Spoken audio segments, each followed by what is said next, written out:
Hello students. Today, we see the symbols in set theory. The first is set symbol.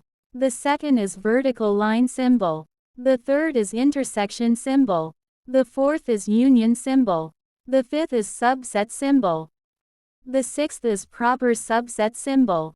The seventh is not subset symbol. The eighth is superset symbol. The ninth is proper superset symbol. The 10th is not superset symbol.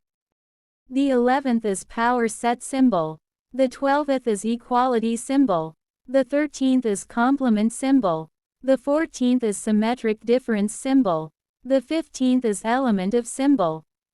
The 16th is not an element of symbol. The 17th is cardinality symbol. The 18th is symmetric difference symbol. The 19th is empty set symbol. The 20th is universal set symbol.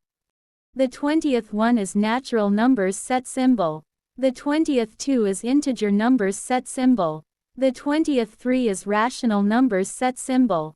The 20th four is set real numbers set symbol. The 20th five complex numbers set symbol. If you like this video, please like, share, and subscribe us. Thanks for watching.